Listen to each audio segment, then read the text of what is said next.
Hello, everybody, and welcome to Cinema Savvy. It's myself, George, joined by Dave tonight, as we bring you a very interesting spoiler discussion on Hawkeye Season 1, question mark. I think that's a little bit of a chat that might get said at some point, but this is, of course, the spoiler discussion on Marvel's latest show, set at Christmas. It's almost Christmas. It's the 23rd of December. But before we get into all of that, I want to firstly, Dave, how are we tonight? Are you in the festive mood? Very good, my friend. Very good. Just getting ready for this is sort of my last thing I'm doing at all before shutting off for Christmas. So yeah, I'm really looking forward to it, mate. No, definitely. Same. It's been an interesting few weeks. I'm not the most festive of people, but getting a Marvel show set at Christmas has actually done a lot more than I ever thought it could in absolute truth. So we want to get your comments below tonight. Comment your thoughts on the series, the usual stuff, characters, plot points. We're going to allow spoilers, and we've agreed that we will allow Spider-Man spoilers in this discussion. If you've not seen No Way Home, you probably have by now because what's wrong with you? You've seen this yeah. Why are you watching other Marvel stuff? Unless you got COVID, we know some people that have. That's why we're missing the Hawkeye fan tonight. And who's watching Spider-Man now? I'm on she's right. And yeah, so Spider-Man spoilers are going to be a thing in this video too. But the main thing is just talking about Hawkeye and maybe a couple of other things. As always, if you want to find out what's coming from the channel, get us all on social medias, Twitter at cinema_savvy, Facebook and letterboxd.com/cinemasavvy. And of course, we have a link to TeePublic in that description below. But as always, we're going to start off, we're going to put you on the spot, Dave. Hawkeye, not the most popular of Marvel characters. Not unfair to say that, I don't think. Getting his own TV show. What were your thoughts originally before this was released? Before this, or even a trailer? Your sort of initial thoughts on the announcement? That the last thing I wanted or needed in my life was a Hawkeye show, because why? He's that guy that everyone mocks for like how little he does. And yeah, I certainly going in, I was not hyped up for the series at all until I saw the trailer was when I got like, oh, actually, you know what? This feels different and more like it's and something well versed in the MCU, like a real follow on from the films that we'd had. But it was the first time. But going in before that, I had no expectations on this at all. Yeah, no, and that's the same here. I think I think he's the butt of many jokes, and I think because he's the only one that didn't get a TV show or film first, like he's the last one to get it from the OG. It's never really helped. Even going back to his cameos in Thor, it was quite a boring cameo to set up this new character, and I didn't mind him in Age of Ultron. I've always said that, but I'm the same as you. Like I thought the time had gone to get a Hawkeye show. I thought, he's had Endgame, he's had the Ronin arc. What could they possibly do now, bar introduce Kate Bishop that could make him a must-watch? And I will say, as an initial thought, Kevin Feige has done it again for the second time in a week. I think the same as you. When the trailer came out, I thought, okay, I'm down for this. I think casting Hailee Steinfeld as Kate Bishop was the big thing. I think that was always the fan favorite, and you knew there was something happening with getting the dog, and yeah, just initial impressions on the 6 episodes was, I think it's probably my second favorite of the MCU shows behind WandaVision. Maybe it's more solid than WandaVision as a whole, but I'm very surprised at how good it is in truth. Yeah, very much so. I mean, I would put it at the minute, for me, it's my top of all the TV shows we've had. This just peaks WandaVision for me, but I think that might be until we get sort of the Doctor Strange and the Multiverse of Madness. Then I think that might elevate WandaVision into the MCU a little more, because this is so tightly tied to the character and the progression of certainly the Young Avengers is where they seem to be probably heading in the future. I think this built into that really well and just picked up elements that have been in the wider MCU and brought that in. And I just think it's been so well done. One overarching story, nothing major. This is not the world's going to end, that we're going to save something from here. It's a story set in New York at Christmas, and it was just in this nice little bubble of time. 5 days? Was it 5 days before Christmas? So you kind of got a day every week. It was just really wonderful stuff. Yeah, and I think that's a really good way to start with it as well. That I would, I mean, not that we've seen the interviews, but Marvel were probably aware that he isn't the most popular of Avengers. And I think with how this year's been, we know we're going to get Doctor Strange. And when I think one thing actually I want to mention, with all these shows in production, all the delays, all these films have had, when you delay one film, it has to be a sequence of all the films getting delayed. And it's been really interesting. And I think originally Spider-Man was going to be after Doctor Strange. and then that was rewritten so it could come out before Doctor Strange, and we got all these changes. And the one thing I've sort of sat here in last month thinking was, well, Hawkeye had to come out now because it was set at Christmas. Like you can't release Hawkeye in the summer because you'd literally be like, why is there? As I think Ted Lasso, if anyone's seen season 2, Ted Lasso dropped the Christmas episode in August. It felt really weird. That's because football does have a Christmas fixtures. But yeah, Hawkeye, I think it's to its credit that it's nice to go back to something more simple, that you didn't even need to have seen all the other Avengers things to get this. It just dropped you in the moment that here's a man that wants to get back to his family for Christmas. A lot like Die Hard. If you really want to delve into it, for those that say Die Hard isn't a Christmas film, then you've got to say that Hawkeye's can't be a Christmas show. So we're going to reinforce that point right now.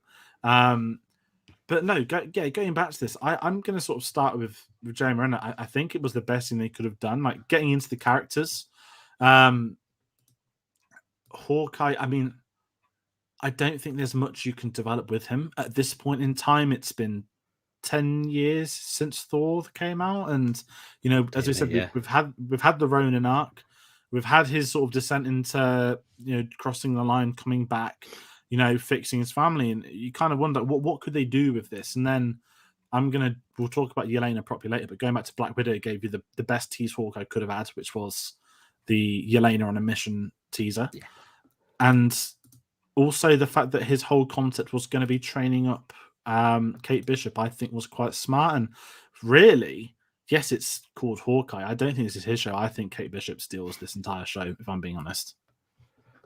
Without a single doubt that Kate Bishop is the one that you stay in the series for. She's perfectly cast. And I think also when we get to Yelena a bit later, her relationship with her, the way the two actresses bounce off one another, I think is a really, really nice build up to where we're going with them in the future.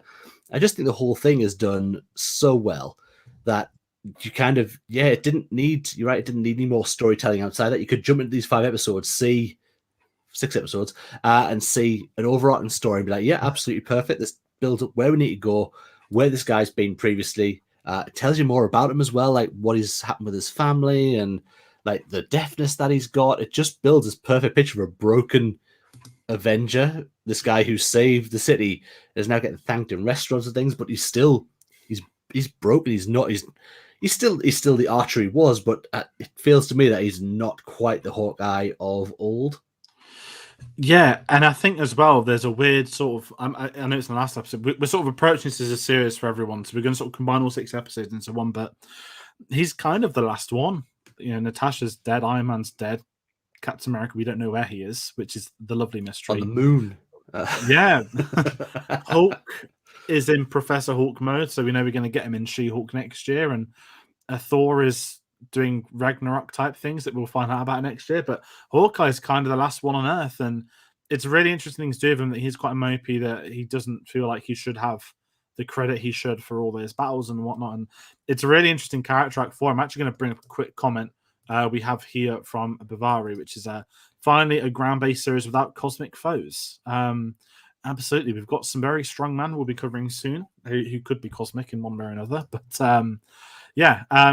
I think it's that grounded reality as well. Like when you've got a Christmas show, we'll speak about Christmas probably later, but even the setting of New York, we're not going to space, we're not going through portals, we're not going to the Sanctum Sanctorum, which is nothing wrong with that, but this was as Christmassy as you're going to get New York for Marvel. Yeah. And I think it was a very smart way to do it. And going back to that whole premise we spoke about as well, by this series essentially being a Kate Bishop origin, it was almost a passing of the torch without the torch being passed over. That, speaking about sort of Hailee Steinfeld's performance, I do think she's the best thing in this. And you can tell, as you said earlier, they are pushing the Young Avengers.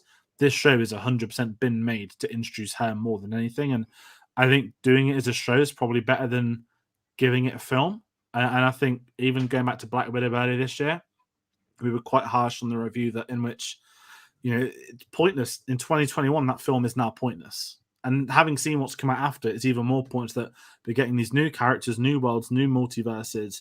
And then we were there chilling with someone in phase 2.5, phase 3. And I think Black Widow would have been so great as an origin TV series had it been made today. And I think they said the original concept for Hawkeye was also to be a film. And I think by them extending that into a 6-episode series, it's just done a lot more for him. And as I said, going with Kate Bishop, we've been able to get to know her strengths, her weaknesses, the personal side of things, and all that kind of stuff. And I just think the structure of it's worked really well. And also, going up with both, it's very simple. It's not trying to introduce more than Kate Bishop either. You're not getting, I mean, you're getting her life story, but it's not been done in a scene of exposition, which could normally be a problem. It's totally passing the torch. I mean, the very literally last shot of the episode is her trying to give herself a name, as sort of a nickname, as who she wants to be called, like Hawk Girl, and literally goes, "I've got an idea," and then we'll literally get the title card Hawkeye. Like that's going to be her title. It literally is that. Right, I'm not Hawkeye. You're now Hawkeye. It's a really nice touch at the end of the show to kind of say, yeah, she's not just a sidekick anymore. Takes her on as a partner. He tells her in that last episode, yeah, you're my partner. And then pretty much she's the new Hawkeye by the time we get close of credits, bar a musical number, which was mad, just amazing. We'll get to that definitely, but sort of as well, like with him, spoke about the Ronin stuff. Like the thing with Endgame, when you approach Endgame, the film didn't have time to cover those 5 years. I think you did well getting a scene or two from him. That changing his haircut, you can laugh all you want, but the quickest way to show that someone has been through stuff is the whole like, here's a new haircut. He's more badass. He's a Ronin. He's got a samurai sword. Here's him killing people. And you again, like because you're not filling in that 5-year gap, to do a show like this, you want to be able to show bits of it. And I think they were really smart. For every character's got a flashback at some point. Opening scene of the show is the Avengers. Episode 6 is a Kingpin conversation. And all the Hawkeye stuff, I think they really smartly did the Ronin things because we got to see more into that 5-year gap. That this is how broken he was. That like, innocent people died. Like, I mean, the dad was still in crime, but obviously it's sad he died, which is something that I've laughed at quite a bit. But yeah, we got to see the damage he caused as Ronin, which is again, you can't explore that in the film because he is a small piece of a jigsaw.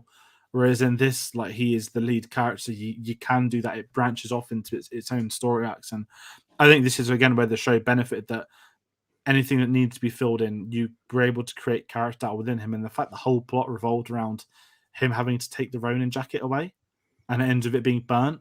I also think helped his own story arc where it really like closed the corridor on it. Yeah, it needed that.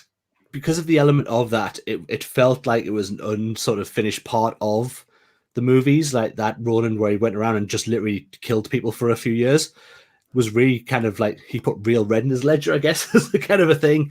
And I think the apology for when he was going to put the suit back on when he fought Echo later on in the series, and he was like spoke to Natasha through the symbol where they all first formed the big circle of characters, and I think it was just a really nice moment. And then to get that finalizing of, we're going to burn this suit. It's gone. I've kind of healed myself with taking on Kate Bishop and where we are going forward. And yeah, it's just worked out really, really well for Hawkeye. And from a character, like I said at the start, I didn't care about at all. I really, really was heavily into him in this series. I've really enjoyed it.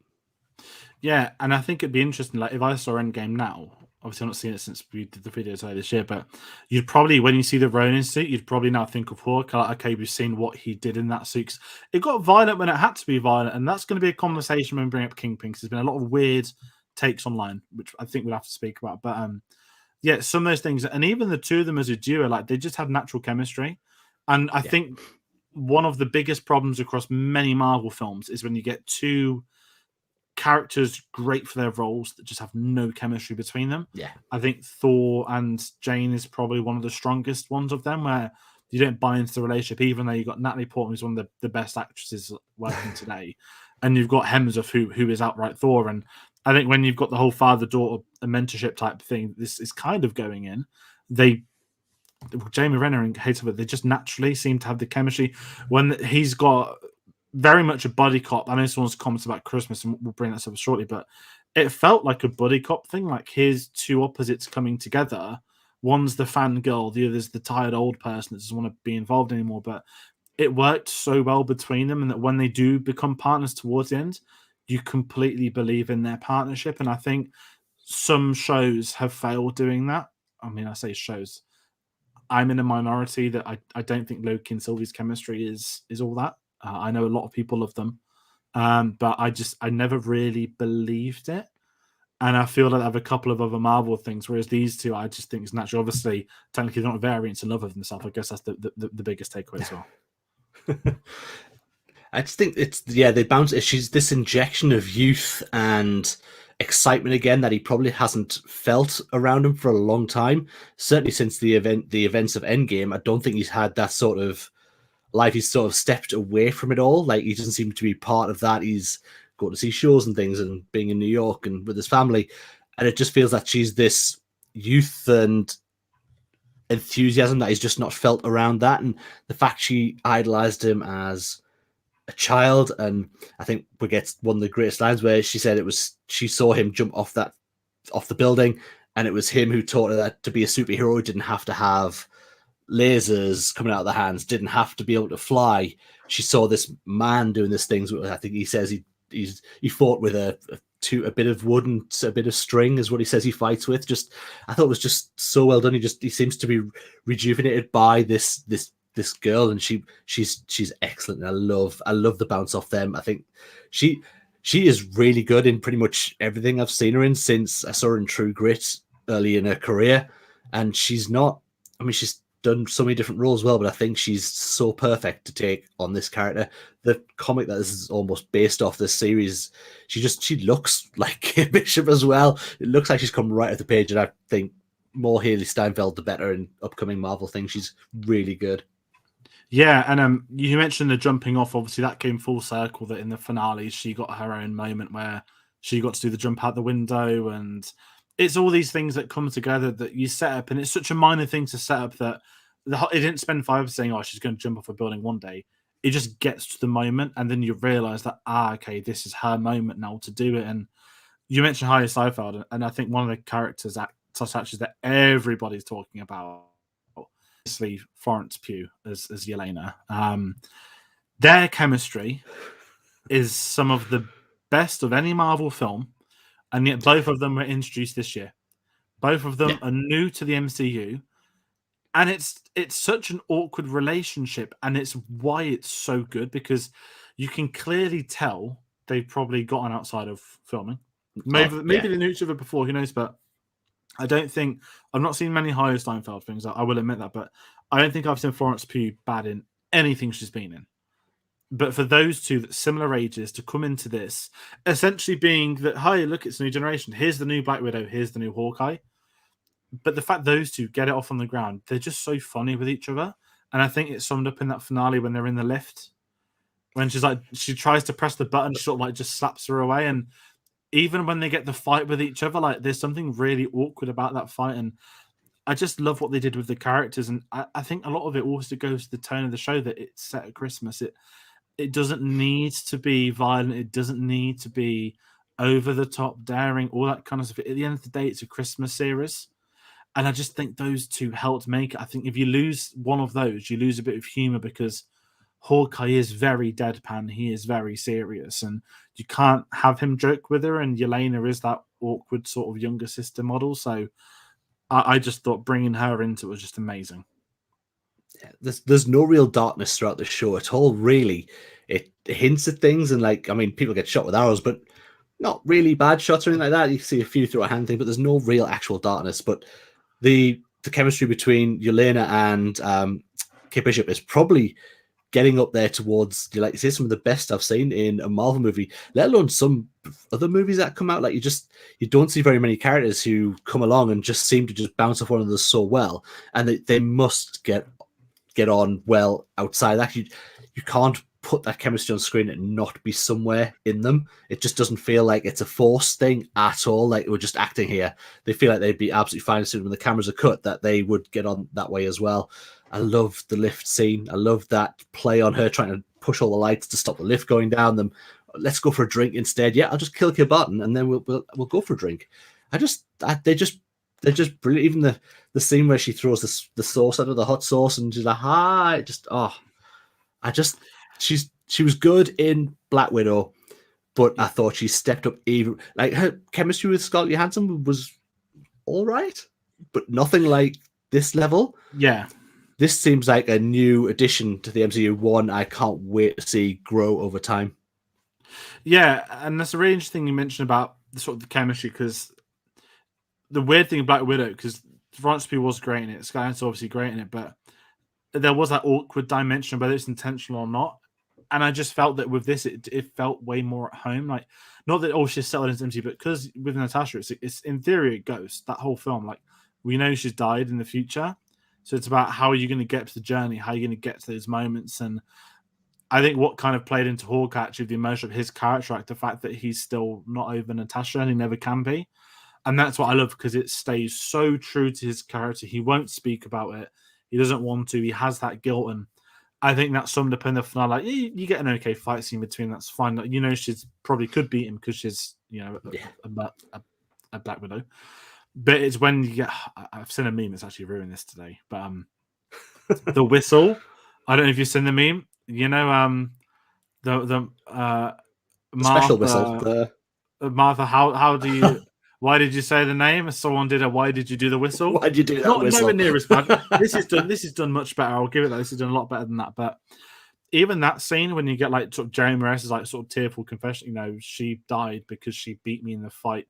He didn't say or to commit suicide, but yeah, I love that we know as the viewer. But I think that just added meaning, that she found out the truth about obviously what happened to her sister. And the whistle's a weird thing to teach, because obviously to be fair, it's quite genius, because he says, she spoke about you so much, but she knew by the whistle that she had taught him the whistle. And when even like the soundtrack in this series, like, he uses a lot of Christmas songs, but you'd get throughout episodes the end game. I always call it the end game song when she's dying on the mountain. And then in the finale, it was like, here's the Yelena theme mixed with the end game stuff. And I just thought all the stuff before coming in, it sort of satisfied two character arcs, and they weren't trying to. Actually, there's a comment here by Bavaria that he liked that Yelena didn't try to kill Kate. She's like the annoyed older sister, and this worked because she's 8 years older than Kate.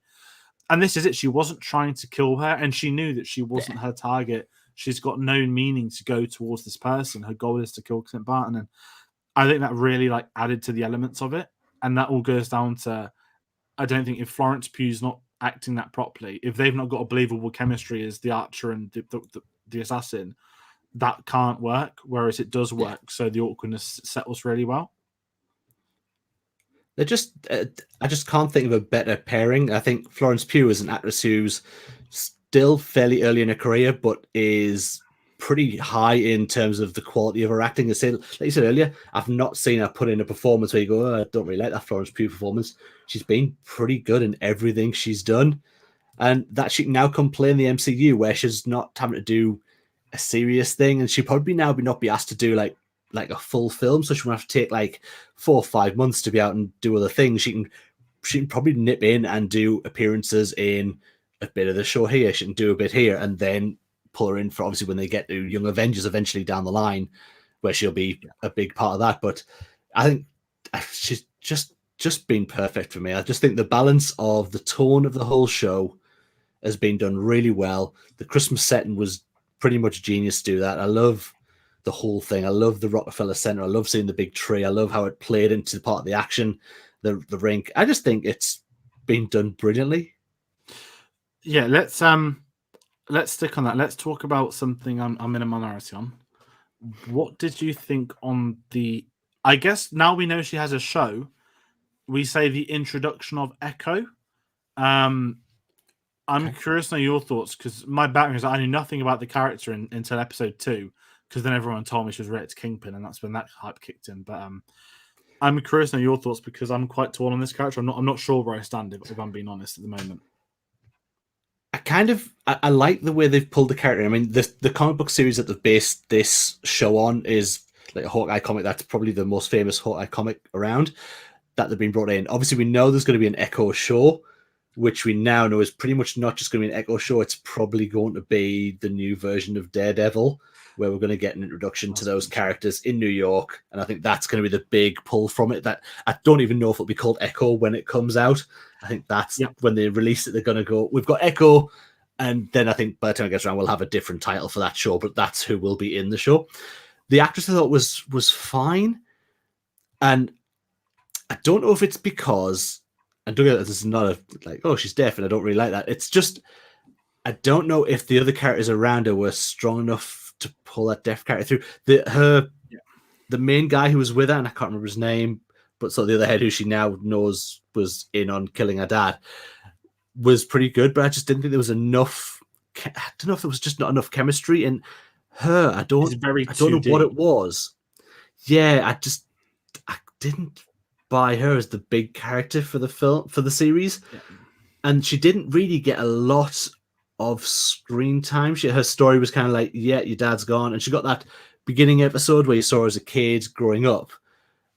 I can see why you're torn on her. I think we are going to need to see more from her when it gets to what's meant to be her series, and I think that'll grow. Obviously, she shot and killed Kingpin. So we'll get the payoff for that later on down the line. But I just think, I think there's a lot more to come from her, and I think we'll get better with her as we get further into our own show and storylines. Yeah, and this is where I kind of wasn't enough. It feels like I love the intro, like we saw her growing up, her at school, and I always think it's really interesting when Marvel takes the time out to develop new characters because they're very good at doing that, and they've done that even in this show a couple of times and setting up the whole she's the villain, but her dad was murdered by Ronan. Here's a great character dimension that the hero was the villain, blah blah blah, and the moment that black suit popped up specifically in frame, but so you couldn't see his face. To me, the entire momentum changed. Like, okay, Kingpin's going to be in this at some point now, and I wonder with her character because I think I get what you're like. It wasn't her brother, but for all intents, it was kind of her brother character. The one that set the second. She was like he was the second in command, wasn't he? He was like the second person, but was not like at the meeting that they had where he died. Yeah, and I wasn't. Because he was so two-dimensional, because he had to be. Like, you know, we're going to have a bigger villain down the line, but you're going to be that sort of henchman. But you're not got the gravitas to be known as anything but the henchman, which is, I think I struggle with that with a lot of films these days. But I really enjoy what they're doing with her until I saw Kingpin. And that's not a criticism of Kingpin, of her, of the actress, or the writing. I genuinely think it comes down to, okay, they're planning another show. And I think you're dead on with what you said. I don't think the show is going to be called Echo. I saw today that it's the original Daredevil writers. And we said we're going to have Spider-Man spoilers. We know that Daredevil's now in the MCU. Sorry for those that didn't watch it, but we gave you 2 warnings now. And, you know, he's in the MCU. Kingpin's in the MCU. The way the rights work, which I do think is worth bringing up, the show had to formally be cancelled for it to then kick in a 3-year gap for the rights to be released back to Marvel, which is why in August 2018, Daredevil got cancelled. We see them both in December 2021. There's no coincidence how quickly Marvel has had them all brought in. And I think you're right. I think we're going to get Echo is going to be a New York show, not the Defenders, but a kind of underworld / darkest. Moon Knight's going to be one of the darkest shows. And I think we're going to get this Disney Plus. Not a Disney Plus version of Netflix's Daredevil, but I think we're going to get a smaller TV cinematic universe that is still in the MCU and could have crossovers, but be designed for online. And it's really fascinating because I think I'd like to see more from Echo. I think there's a good character in there. And I think the actress was very physically imposing. I like to me, the highlights of Eternals was the deaf actress as well, because I don't think there were any good characters. And I think her relationship with Barry Keoghan was one of the best, but then she was just randomly on a ship for half of the film for no reason. But no, I'm kind of standing with Echo that because I think there's a bigger picture in place, it's hard to get full. And I think when they turned around and said, "Oh, there's going to be an Echo TV show," that kind of puts more pressure on her from the get-go. Like, okay, so you're getting a new TV show, and you know now we know it's going to be about Kingpin. Surely, I'm going to actually then pass you. King, have you seen Daredevil? I don't think we've ever had this chat. I'm sure we have. Maybe. I've seen the first. I saw them all, but I've seen probably the first season, second series a lot more than I did the finale series, which kind of was the end of it all. But because I think once they've literally finished Daredevil series 3, and they're just like, right now you're cancelled. We've got them all written off, as you said, just so they could get the rights back, so they had the characters again. But yeah, so I've seen all the Netflix Daredevil stuff. Same with me. So And season 1, loved it. Season 2, binged it in a day, in one sitting. And then I just didn't do defense. My biggest problem, ironic given that I like the MCU, but my biggest problem was Daredevil, Jessica Jones, Luke Cage, order, circle around, then do Defenders, then do this order. And I'm so like, I'm not invest. It's not that I'm not. It's not that I don't care about doing it. I'm not invested in so many of those shows. But you have to watch the shows in that order. Whereas the MCU, you can juggle some things around if you really wanted to. some things, yeah.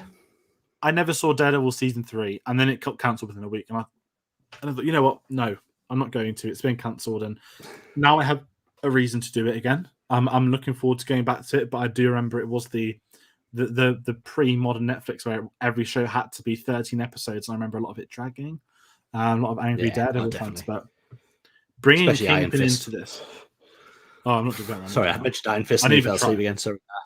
Especially now they've got Shang-Chi, there's no need for any of the martial artists in the MCU, which I think they've all laughed at too. No, I'm going to bring up a couple of Kingpin comments. So MJ, so that's Michelle Jones or Mary Jane, I don't know, but what do you guys think about Kingpin? Kingpin is like his okay, never assume that goes dark as the Netflix show. So this is my big question.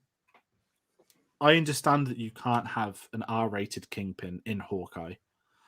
I think you can do Kingpin in PG-13, like films, and I think you can do him in rated R. And the goal behind this is more than Marvel now. This is just cinema. The goal is implied violence. That's a really weird thing to talk about. But like, look at The Dark Knight. That is rated 12, the same rating as this TV show, because they use implied violence. When you've got a bloke sat in a pile of cash and they set the cash on fire, just cut away, because then you'll clock eventually, okay, he was on the top, he would have died. But they never show it. And this is where I'm kind of torn, because I understand a lot of people that are upset that think Kingpin is this violent machine now. But you're not going to get that in the MCU, at least yet. You can't have it in Hawkeye. It's a Christmas show as well. You know, it's like having rips on a part of a candy cane, as great as it be. But there's this weird online momentum that the character Kingpin's failed based off yesterday's episode. And I'm also sat here saying, hold on. He literally said he doesn't want to kill Kate Bishop. And every time he punches her, she goes like 50 yards. It's like he's telling us, the audience, that he's not going to kill her. And we're still seeing some of the damage he can do. And it's just quite annoying, because I come into this not mocking people, but you'll be the same as me, I think. You know that you can't have Daredevil's Kingpin in episode 6 of this show. I think it would defeat the purpose. But what you can do, you can set up Kingpin to come into it down the line, which I think is exactly what they've done. Vincent D'Onofrio was just one of the highlights of the Netflix show. His Kingpin is superb, and they haven't like underpowered or anything. Like you say, threw Kate Bishop around like a rag doll. He ripped that car door off the car when the mother was trying to get in there. He literally just tore the door off there. He's designed. He's this perfect for me. A look at the character. I think he looks great. They've given him now his cane back with a big diamond that he had on the top in the comic series. Put him in a Hawaiian shirt, which is from an episode of Amazing Spider-Man as well, yeah. Amazing Spider-Man comic. So it's taking these little things and him now just reiterating that he wants to remind everybody that he's in charge of New York, that that's his city. Kind of just, you don't need any more than that. You can show how powerful he is, that he's this perfect specimen. Look, people go, oh, he's a big guy. He's like supposed to be pure muscle. Like that arrow went into his chest and he just battered it off, because he's just this powerhouse. And he's played perfectly. I'm so glad they didn't go out and recast the role, because D'Onofrio did such a good job in the Daredevil show. I was just over the moon to see him, to be having any screen time with him. Yes, we got that scene with Echo where she had the gun on him and the gunshot went off and you hear a thud on the floor.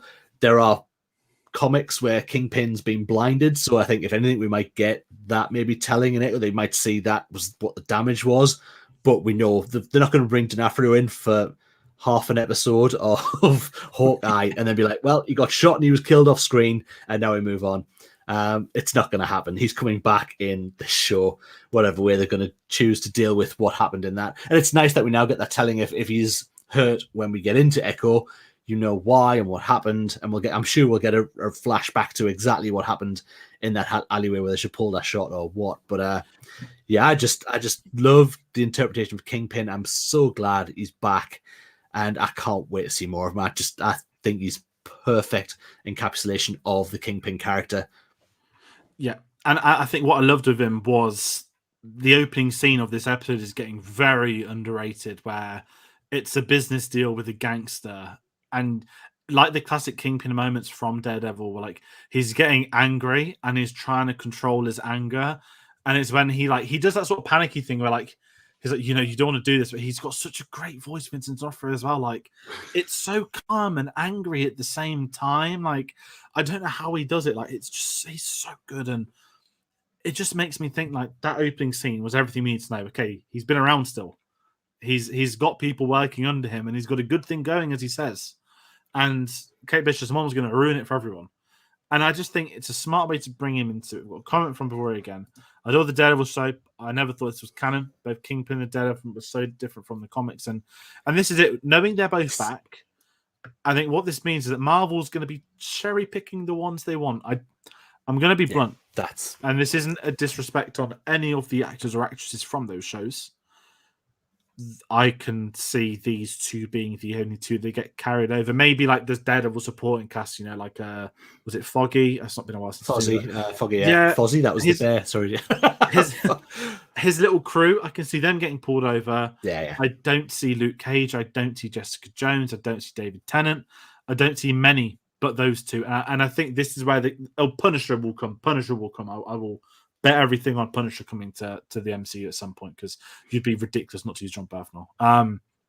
And I just think everything we got from it, even the setup ending of him, like we know he's not going to get shot. Of course, he's not going to die off screen by someone he raised. Could he like took a bullet to the head? I think so. There's some comic panels of him like that got blinded by being shot. I don't think he would get a blind Kingpin, but what he said, we got the classic diamond cane back. We had the white suit, which he only wore a couple of times in Daredevil, and it's really cool to have him back. And I love the fact that Jeremy Renner already knows who he is, that he knew who Kingpin was. And I might be wrong, because again, it's been so long since I've seen this, but I don't remember him being referred to Kingpin much in Daredevil. I'm sure he was, but they would often go with his actual name. Fisk, yeah. Yeah, which, for not Jeremy Johns, wrong channel. For a Jeremy Renner's character to be like, it's a Kingpin. That's when okay, did Ronin deal with him across those 5 years? And what we know, I don't know if you know this actually, I read this today, which definitely makes me think that some things would change when they announced the Echo show.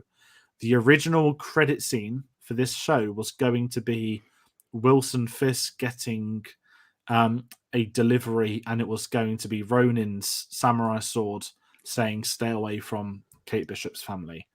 Now that would have been a phenomenal final scene, but now we know that they've done the whole mysterious standoff. That wouldn't work now we've had the episode, so I think that's something that they probably would have done if they hadn't announced Echo. But that also makes me think that they've obviously got plans for the Echo show to drop that as a credit scene, but it's an interesting one. And I just want to bring another comment. It's so strange fans moan over characters matching the comics, but no, it's wrong if the character is literally 100% from the comic. What I always say is the people that moan about the characters not matching the comics, I tend to ask them if they've ever read the comics. Because to some people, they just want to get the costume from the panel right, or they don't actually care about the character, or they've read like three articles on one iteration of the 30 iterations. It'd be like someone moaning in 2008 and going, why Spider-Man got web shooters? He always had organic web shooters. It was like, well, no, that was the most popular take of Spider-Man. It's because that I think that argument did happen in 2012, didn't it? Like, people moaned on Garfield had web shooters when he always did. Comic book fans are weird, but sorry if I've just took the conversation away from Kingpin. It's all right. I mean, I just want to kind of go back to the canon thing. I think you're absolutely right that we will get cherry-picked what they want to bring into the MCU. So I think we'll find out more when we get to the Echo show exactly how much of the Netflix show was canon. I think if we get anything sort of overlying, I mean, with the Netflix show, certainly, I mean, it was supposed to be in the MCU, but they literally they only mentioned the event, like when they were talking about the thing in New York, like the attack on New York was mentioned a couple of times, and a few posters on the wall and things like that. So it was kind of around that, but didn't kind of get talked about a lot. Obviously, they had to steer clear of a lot of what was going on. And I think we're going to find out, some of this stuff happened, but probably a lot of it didn't. We're now going to get Marvel's take properly on their idea of Daredevil and Kingpin's history and story. And I'm all there for it. I think it's interesting, the canon side of it, because we also get a look, I guess we'll bring up that we now really have Agents of S.H.I.E.L.D. Looks like it's no longer canon, or it's on a different timeline, or it's in a multiverse somewhere, but not the main MCU one by any chance. This now being confirmed with Agent 19, Mockingbird, now being Hawkeye's wife, which she is in the comics as well. They're married in the comics as well, and that, so it ties in really well. And it was a nice sort of show when they turned the watch over with the Agents of S.H.I.E.L.D. and the 19 carved in it as well. But yeah, so Agents of S.H.I.E.L.D. now is kind of debunked, really. And I think I've seen a bit of that on Twitter today. People are like, oh, this show I kind of gave myself to for 5 or 6 seasons, whatever it was, is not really is no longer part of it. And this is where I stand with Daredevil. So I've got, not a theory.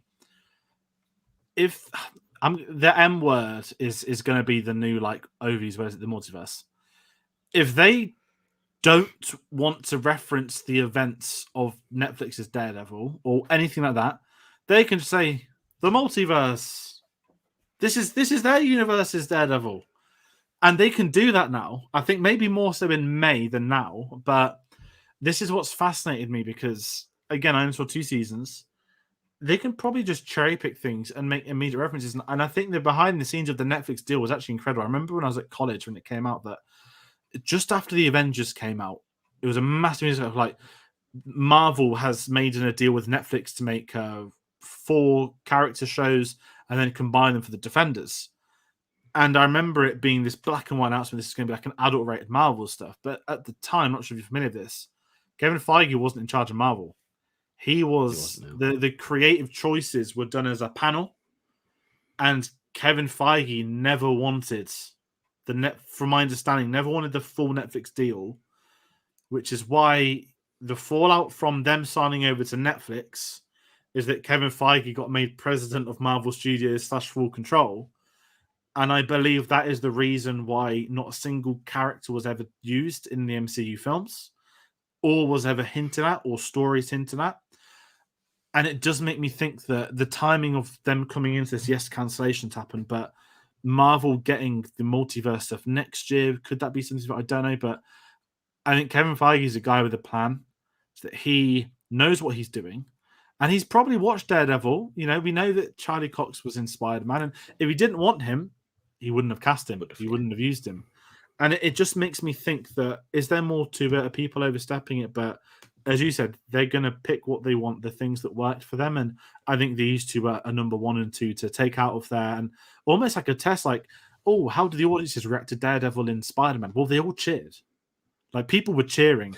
And every screening I've had, even the 4th viewing I had yesterday, when Daredevil popped up, there was someone murmuring. I was like, it's been almost a week now, and people know who he is. And it's really interesting seeing what they're going to do with this. So I think long-term down the line, there is a plan at hand, and I'm excited to see how it unravels.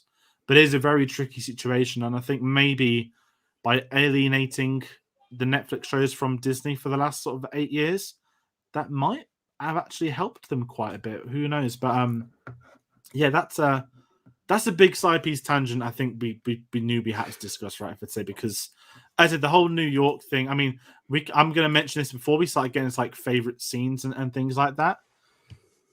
We'll discuss another elephant in the room. Did you think Spider-Man was going to pop up in the Hawkeye finale? I was absolutely convinced that the end of Spider-Man, when he's in his new suit and he's flipping over New York to a police radio call, and literally the last shot we see of him is over that ice rink in Rockefeller Plaza, I was convinced we were going to get a Spider-Man cameo. I was really, like, sure of myself, like, yeah, we're dead. There's no reason for that bit to be a Christmas at the end of Spider-Man. They could have flashed at any point in the time. It doesn't have to be over Rockefeller Plaza. It has to be. I know it's gonna happen. No, I was wrong. Nothing to do with You're it. not the only one. No, I mean, no. I sort of, I didn't get myself into believing. I was like, nah. Sony wouldn't allow Spider-Man to pop up in Hawkeye, and then they went to the Rockefeller Plaza in this. I was like, oh my god, this is where Spider-Man finished. And no, he didn't tell him. But surely every single person in the world that watched Spider-Man and then Hawkeye would have thought that this week that is too. Oh, yeah. It's too visual as well. As you said, it's Christmas, snow, ice rink, location, final episode of a series, Daredevil being in Spider-Man, Kingpin being in Hawkeye. Things were coming together, and we know that it was aligned, wasn't it? It was perfectly aligned that if it happened, you wouldn't have been like, oh, shocked. It would have been like, yeah, that absolutely. You could watch that movie now and then see what happens literally just after the film finishes. Like the next, not like you could have really had the next scene, like if I'm just helping out with something, and then slipping away. And this is, when we say cameo, we don't expect Tom Holland to rock up, get in a fight, chat to them. No. Just like here's Spider-Man swinging in the background, like just going through for like 3 seconds, and it would have made sense. But I'm not one of those people. I'm not going to cry it didn't happen. I just think given the last week, it was fair for people to think it could have happened. But no, and I mean we've spoken about Christmas. I'm going to bring up a quick comment earlier, but there's not much we can say other than it's Christmas. But I do like what somebody put. This feels like a tribute to the American Christmas action films, in the same way WandaVision was a tribute to sitcoms. I feel that Christmas is always, he wants to go back to his family. You want something that's uplifting. It's not too dark. It's not too violent. It's not too depressing. And I felt like this was. I don't want to say this is like a classic Christmas thing because it's been out like a day now.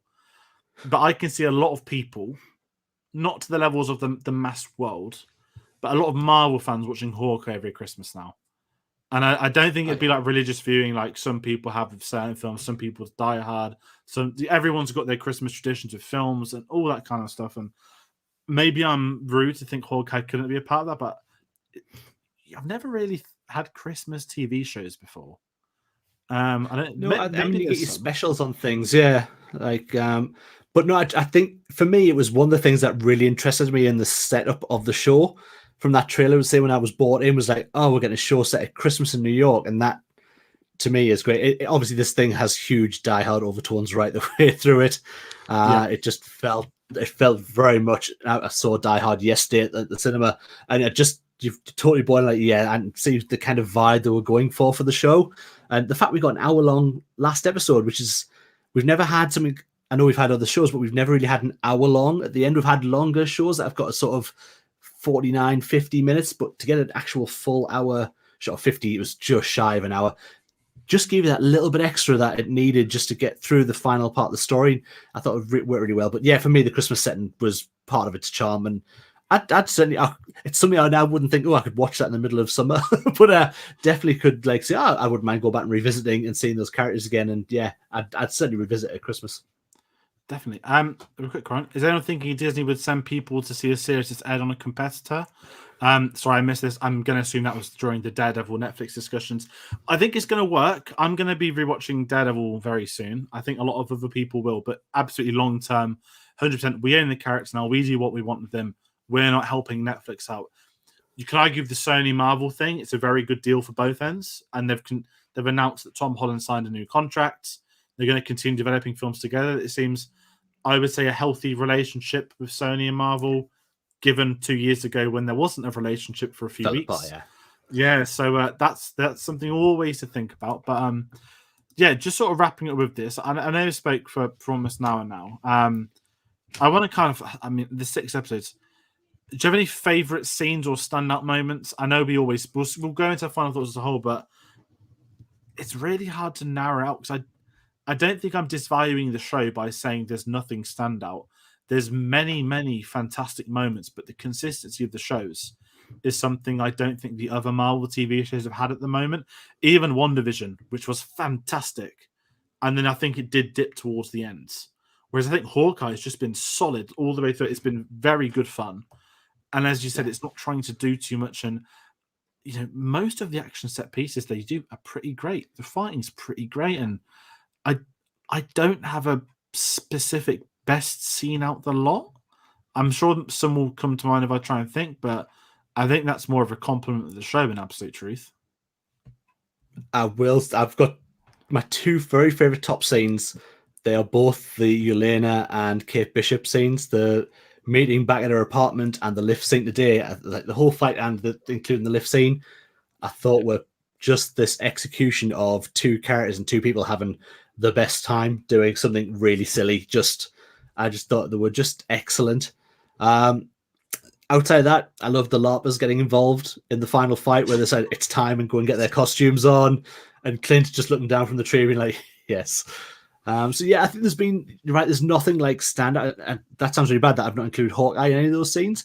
I think he's been excellent too. Maybe the standing in front of the sign with the names on was really good. But yeah, for me, was incredible. In episode 2, yeah, when he has to fight them, I think is it Super? No, what was one of the films of McLovin many years ago? I've not seen LARPing in a actual film or TV show.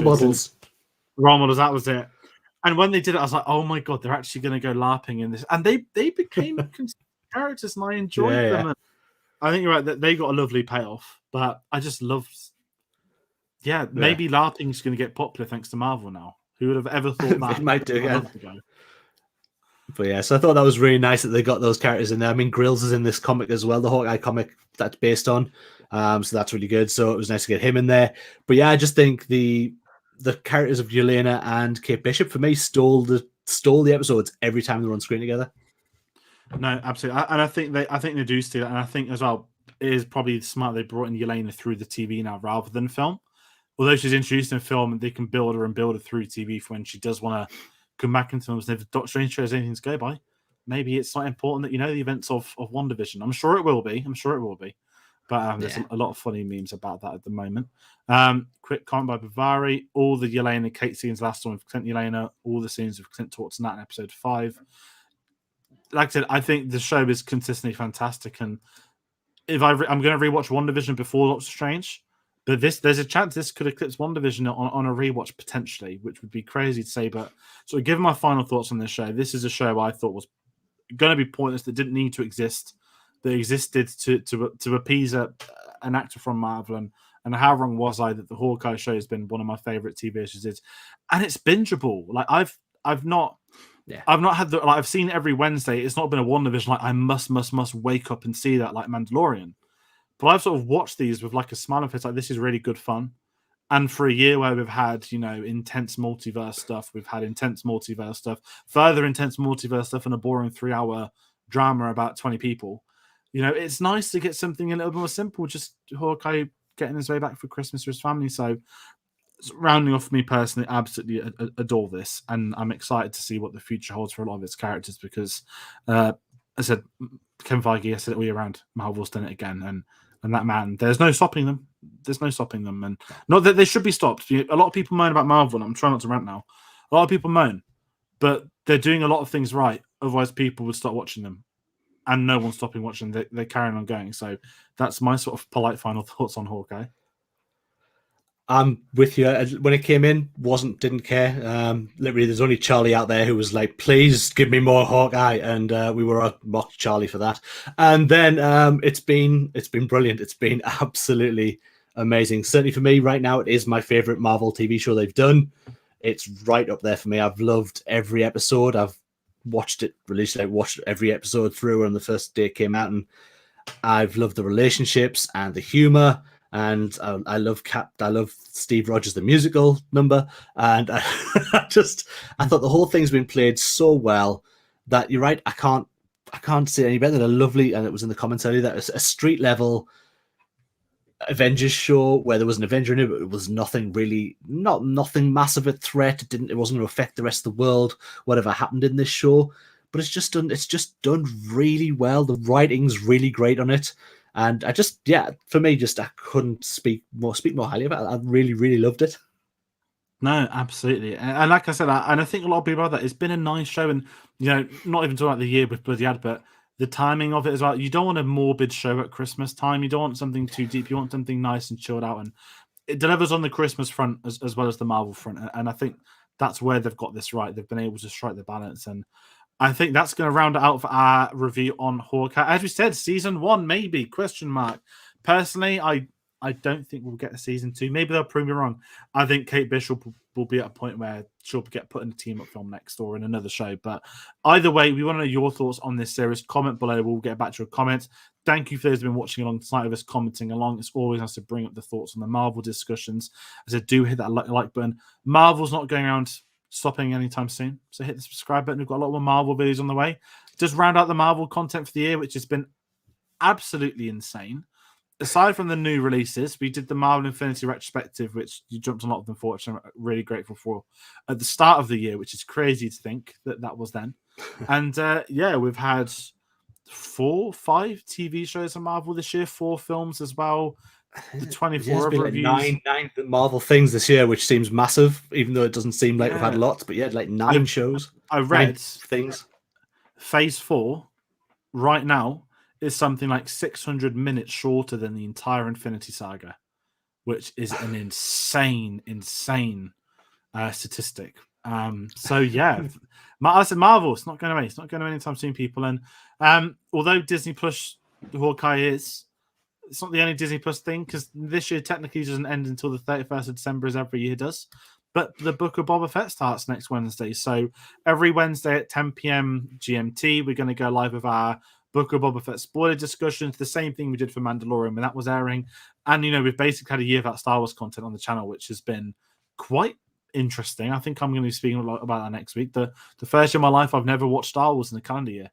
I've seen Bond, Marvel, Matrix, loads of other franchises, Spider-Man technically. I don't know. There's a lot of things this year, and I'm kind of half excited to get Star Wars back. So I think the hype will kick in when I'm watching it on next Wednesday morning. But they're going to be coming, and we've also got new reviews. The Matrix Resurrections is coming tomorrow on Christmas Eve. Not the kind of Christmas film we all expected we'd get, but who knows? Maybe next year there will be room for Christmas content. Who knows? It depends how much Disney really want to buy into us. And Dave, where can the people find you, and what have you got going on your channel?